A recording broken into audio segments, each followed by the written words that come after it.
Hello again, Edwin Marr with the late news. And in this bulletin, the extradition hearing of Robert Trimboli about to resume in Ireland and Australian emergency supplies ready to leave for Ethiopia.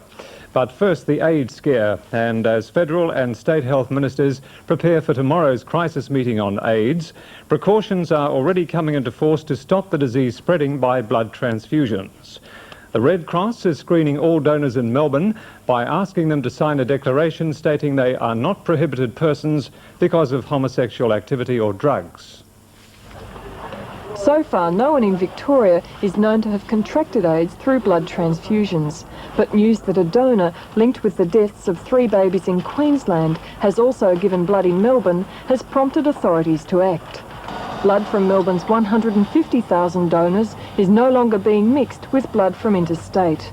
Each time a Melbourne donor wants to give blood, that person will have to sign a form, which excludes those susceptible to AIDS from donating. The director of the blood bank, Dr. John Morris, says the form will protect donors.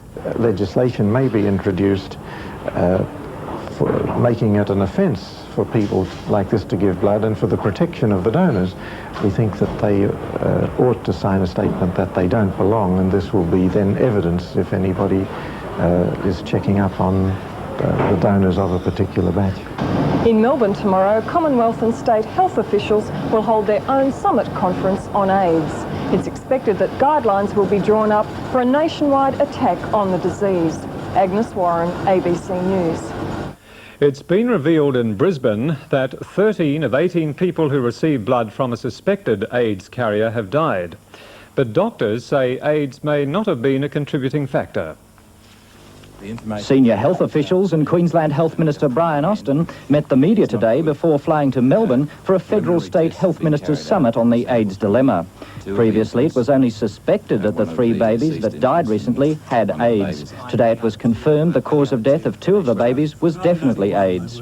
The health department's now found out where 16 of the 18 transfusion given by the homosexual went to. Disturbingly, it was determined that 13 of those people are now dead. Before their transfusions, however, the deceased were very seriously ill from other diseases. Several of them died quite quickly after the transfusion, so that the transfusion had nothing really to do with their death. Some died a bit longer after the transfusion, but on the information we've got so far, they were all seriously ill, and that was the reason for their transfusion. But could their receiving the AIDS virus have contributed to their demise? No, I don't believe so. We believe that the people that died shortly after the transfusion would have died, whoever's blood they received.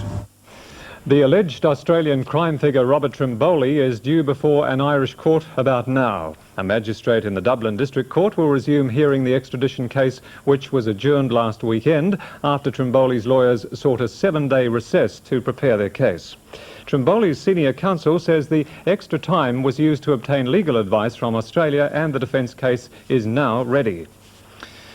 What's being billed as the biggest share issue in history has started in Britain after the government announced the price of shares to be sold in the state-owned telecom. The Thatcher government plans to sell 50.2% of its holdings in Britain's telecom, generating $5,000 million in sales. When the raps came off the price on a city rooftop this morning, it was at the high end of the expected range. The decision to go for £1.30 follows the flood of phone calls, over 1.25 million, to Telecom's share inquiry office from would-be investors showing their interest. Today, Telecom's merchant bankers denied they're selling it too cheaply, and at a news conference, they wouldn't put a firm figure on what the city is charging for this operation. Telecom chairman Sir George Jefferson stuck to generalities. I think it's a very encouraging day, and one which I believe will give the company a very good start. The Chancellor's got good reason to be grateful for the enthusiasm of the small investor. The extra few pence on top of the expected £1.25 share price nets him an added £150 million. The city believes the sale will be a huge success, but as ever, there's the possibility that a stock market fall in the 12 days before the offer closes could make investors think twice about the price. President Nyerere of Tanzania has advised African states to default on their foreign debt repayments to make the developed nations realise the extent of their economic misery. He said African states had a collective foreign debt of $150,000 million, which gave them considerable bargaining power. President Nyerere was elected chairman of the Organization of African Unity this week and said rich nations were refusing to help the world's starving population and were allowing people in the third world to die of hunger. But some experts contend the faults lie with the governments of Africa. Ethiopia, scenes of famine and death, now familiar to television viewers. The terrible problems have been blamed on drought, but the trouble goes far beyond the weather and Ethiopia's borders. The underlying problem is that Africa has far too many people, and it's the people whose ancient and unproductive farming methods are destroying the land they depend on for food. Lester Brown, expert on hunger. Africa is slowly sliding into a crisis with dimensions unlike anything that we've seen probably in our lifetimes. There are hungry Africans from Senegal, from Mozambique, and now from Chad and the Sudan. The United Nations says 23 countries, almost half those in Africa, have serious food shortages. And U.S. weathermen watching satellite photos see the Sahara Desert growing. It used to end here, now it extends south to here. But the satellite photos also show there has been rain. Even in Ethiopia, rain clouds were seen day after day throughout the growing season. Meteorologist Douglas LeCompte. Most of the important growing areas had heavy rain, 6 to even 12 inches of rain per month. So meteorologically, there is no reason that there should be widespread famine in Ethiopia. But because people have devastated the land in many African countries, it won't absorb the rain that falls. People stripped the land of trees.